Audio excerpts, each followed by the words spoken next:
और अगर हम संविधान सभा की बहस को ध्यान से पढ़ें तो पता चलता है कि उन्होंने राष्ट्रीय एकता के लिए और अलगाववादी प्रवृत्तियों पर अंकुश लगाने के लिए एक मजबूत संघ यानी स्ट्रांग यूनियन की आवश्यकता पर विशेष बल दिया था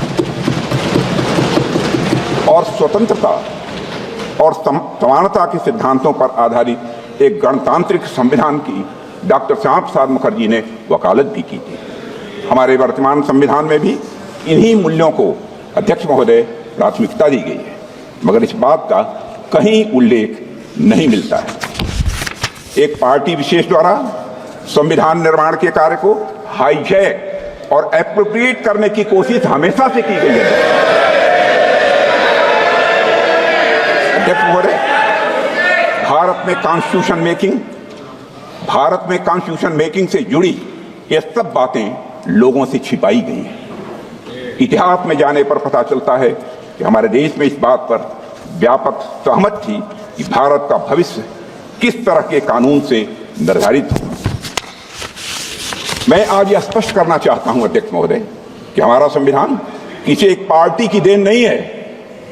भारत का संविधान भारत के लोगों के द्वारा भारत के विचारों के साथ भारत के मूल्यों के अनुरूप बनाया गया एक अनपैरेलल्ड ट्रांसफॉर्मेटिव यह डॉक्यूमेंट है।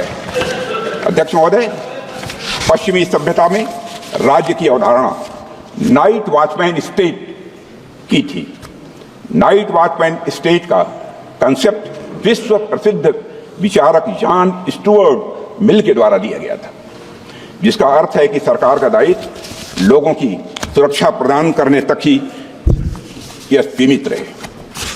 किंतु हमारे देश में राजधर्म की बात की गई है। अध्यक्षों, महाभारत के शांति पर्व में राजा को सिर्फ राजधर्म लागू करने की शक्ति दी गई है, पर वह राजा राजधर्म का स्रोत नहीं माना गया है। अध्यक्ष महोदय, हमारे यहाँ राजा भी राजधर्म से बंधा हुआ है। उसकी शक्तियां लोगों के कल्याण के लिए हैं, समाज के कमजोर वर्गों के रक्षा के लिए है। अध्यक्ष महोदय, हमारा संविधान कॉन्स्टिट्यूशनल मशीनरी के जरिए नागरिकों के कल्याण के लिए पूरी तरह से प्रतिबद्ध है। उनकी स्वतंत्रता सुनिश्चित करने के लिए भी यह प्रतिबद्ध है।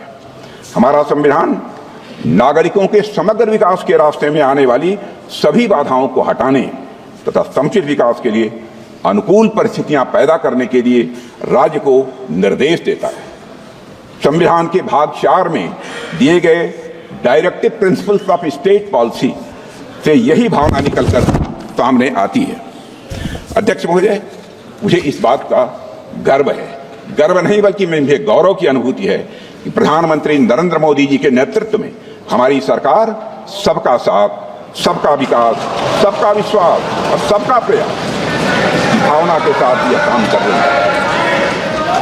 हमारी सरकार भारत के संविधान में निहित धर्म और भावना दोनों के अनुरूप काम कर रही है।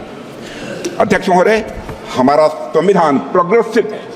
हमारा संविधान प्रोग्रेसिव है, प्रगतिशील है, समावेशी है, परिवर्तनकारी है। हमारे संविधान ने हमें एक ऐसे समाज के निर्माण का ब्लूप्रिंट दिया है जिसमें हर प्रकार से समाज में समरसता हो, सद्भाव हो और साथ ही समृद्धि भी हो। अध्यक्ष महोदय, जहां देश के शीर्ष पद को प्राप्त करने के लिए जन्म की पहचान मायने न रखती हो, यह है हमारा संविधान।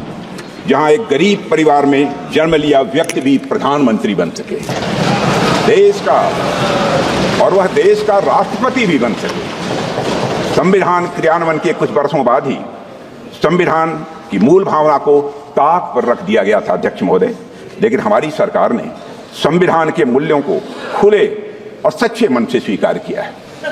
मुझे खुशी है कि हमारी सरकार संविधान की मूल भावना को केंद्र में रखकर जनहित के मार्ग पर तेजी से आगे बढ़ रही है। हमने एक गुलामी की मानसिकता को समाप्त करके भारतीय न्याय संहिता, भारतीय नागरिक सुरक्षा संहिता और भारतीय साक्ष्य अधिनियम जैसे नए कानूनों को पारित किया है। अध्यक्ष महोदय, हमारी सरकार ने समाज के सभी वर्गों और विशेषकर कमजोर वर्गों के लोगों को समुचित विकास, उनके समुचित विकास को अपना यह लक्ष्य बनाया है। रिफॉर्म, परफॉर्म और अध्यक्ष महोदय ट्रांसफॉर्म के हमारे संकल्प ने आज भारत को दुनिया की सबसे बड़ी अर्थव्यवस्थाओं की कतार में लाकर खड़ा कर दिया। अध्यक्ष महोदय, आज गरीब लोगों को प्रधानमंत्री आवास योजना की वजह से अपना पक्का मकान मिल रहा है। प्रधानमंत्री जन आरोग्य योजना के अंतर्गत गरीबों को मुफ्त इलाज मिल रहा है। प्रधानमंत्री गरीब कल्याण अन्न योजना के माध्यम से 80 करोड़ गरीबों को मुफ्त राशन की सुविधा दी जा रही है। हर घर में नल से जल पहुंच रहा है। हर घर में शौचालय बन रहे हैं। अध्यक्ष महोदय, हमारे देश में लगभग आधी आबादी महिलाओं की है। महिला सशक्तिकरण की दिशा में हमारी सरकार हर संभव प्रयास कर रही है। सामाजिक न्याय के संवैधानिक आदर्शों के अनुरूप विमेन डेवलपमेंट के साथ विमेन लेड डेवलपमेंट को सुनिश्चित करने के लिए हमने नारी शक्ति बंधन अधिनियम भी पास किया है और इससे राजनीतिक क्षेत्र की महिलाओं का प्रतिनिधित्व बढ़ेगा तथा उनका सशक्तिकरण भी यह सुनिश्चित होगा। इसी सोच के तहत अध्यक्ष महोदय, हमारी सरकार ने वर्ष 2018 में राष्ट्रीय पिछड़ा आयोग को संवैधानिक दर्जा दिया है। पहली बार आजाद भारत के इतिहास में आर्थिक रूप से कमजोर वर्गों की उन्नति के लिए साल 2019 में संविधान संशोधन किया गया है। इसके लिए हमने आर्थिक आधार पर 10% आरक्षण का अवसर प्रदान किया है इकोनॉमिकली बैकवर्ड क्लास के लिए। अध्यक्ष महोदय, समग्र और समावेशी विकास के ये सभी काम हमारे संवैधानिक मूल्यों और आदर्शों के यह जीवंत रूप हैं।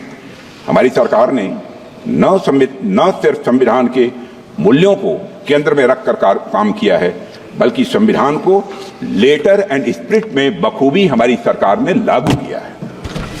अध्यक्ष महोदय, इस देश में एक ऐसा राज्य भी था जहां देश का संविधान लागू नहीं होता था।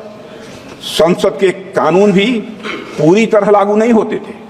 हमने वहां भी संविधान को पूरी तरह से लागू करके दिखाया है अध्यक्ष,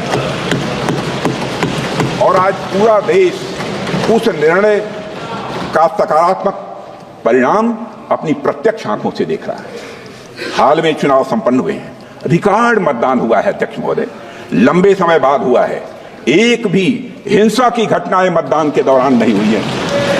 अध्यक्ष महोदय, मैं वहां की जनता का अपनी तरफ से हार्दिक अभिनंदन करता हूं। अध्यक्ष महोदय, हमारे संविधान ने हमें भारतीयता से पुनः परिचित कराया है। हमें अपनी संस्कृति, सभ्यता और संस्कृति के प्रति गौरव की भावना का यह संदेश दिया है।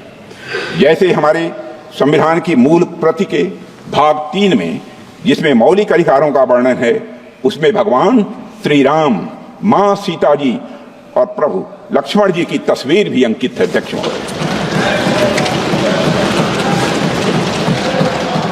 अध्यक्ष महोदय, संविधान की मूल प्रति के मुख पृष्ठ पर अजंता गुफाओं की पेंटिंग्स की छाप मिलती है और अध्यक्ष महोदय, साथ ही कमल का फूल भी अंकित है। वह कमल का फूल यह दर्शाता है कि सदियों की गुलामी के दलदल से बाहर आकर अब एक संप्रभु और लोकतांत्रिक गणराज्य का उदय हो चुका है। हमारा संविधान और उसमें उकेरी गई आकृतियां हमारी सर्वोत्तम विरासत, समृद्ध इतिहास और महान परंपरा की यह वाहक है।